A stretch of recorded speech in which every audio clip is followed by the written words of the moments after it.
Hello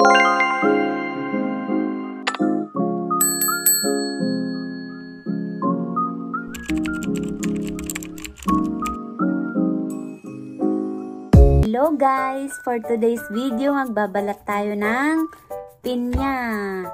Dahil po ang tagal-tagal na ng pinyang to, kaya ngayon balatan na natin. Nung New Year pa po ito dahil binili ko siya ng hilaw. Ngayon nahinog na siya, tara balatan natin. Let's do the balat! Welcome sa vlog ni Duding mga guys. Ayan, unahin ko yung petan. Siguro hinog na to, ayan. Ay, failed na siya guys. Ayan. Sarap. Pakita ko sa inyo yung pagbabalat. So, ayan. Medyo overripe na siya guys. Ayan. Juicy. So, ayan.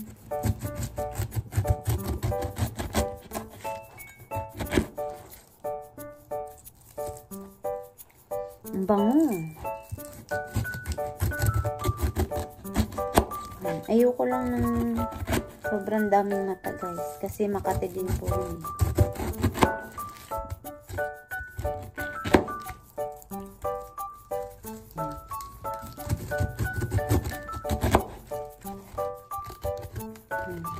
Medyo onti lang yung mata niya.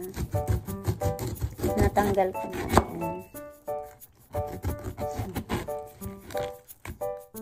Bango. Sobrang bango. Nahilig ka rin ba sa pinya? So, ayan. Kapalang ko na lang ang pagbalat para para natanggal na rin yung mata. Kasi pag nakain mo din yung mata guys, minsan makati siya. Ewan ko lang kung kayo rin nakakatihan. So, ayan. May pag-ihipan. Yung mga natitira pa rin mata. So, ayan. Yan siya guys. Oh. Teden! Medyo hinog na. Hinog. Ganyan.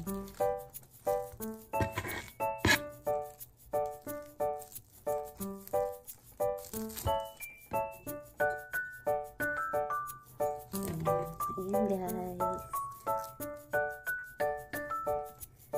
Sarap. Tapos guys, bago ko siya hiwain, ganito ko siya tanggalan ng mata gamit ang tinidor. So, ayan. Ganito ka rin ba magbalat? Para matagal? Char. Yan guys, oh.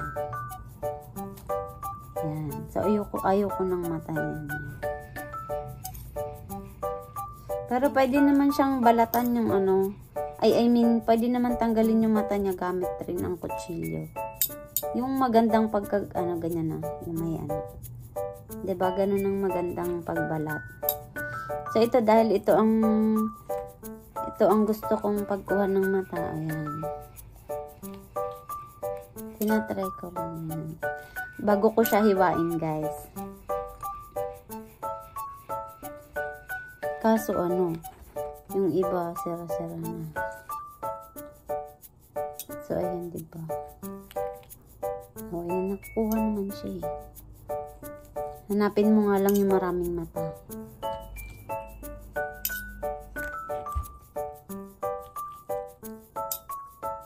Uy, nahirapan siya sa ginagawa ko. Pero easy lang guys, yung sa kutsilyo. Yan, yung parang may daan. Ganun.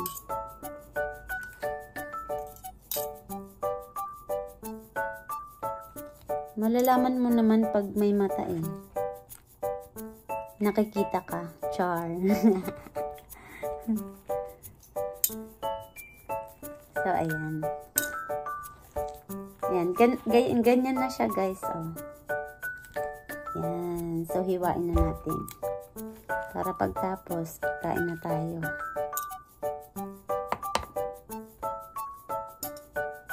Guys, so ayan, nabalatan ko na. Let's eat na. So, ayan. Ikaw ba pagka kumain ng pinya, naglalagay ka rin ng asin, ganun? Ako kasi gusto ko may asin para medyo malasa, matamis man siya or matabang. So, ayan na guys. Ayan. Kain tayo. Lagyan natin ng asin, syempre. Ting, ting, ting, ting, ting, ting, ting, ting. Yan. Diba? Unting asin lang. Ganon, ganon, ganon, ganon, ganon. So, ayan. Kain na tayo. Tingnan natin kung matamis.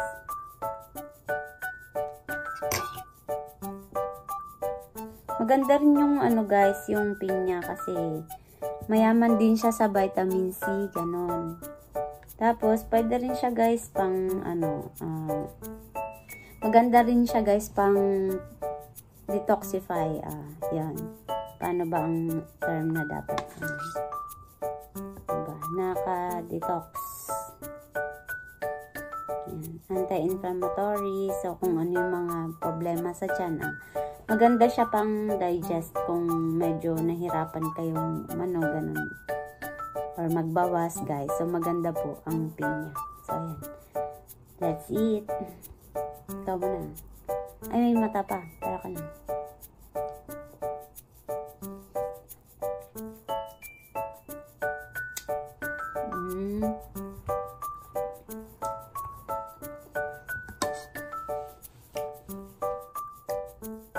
Hindi siya ganun katamis guys, pero pwede na.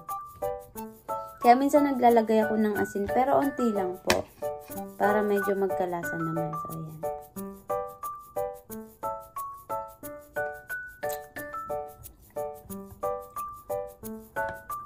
So, ayan. Pinya naman ang kainin natin.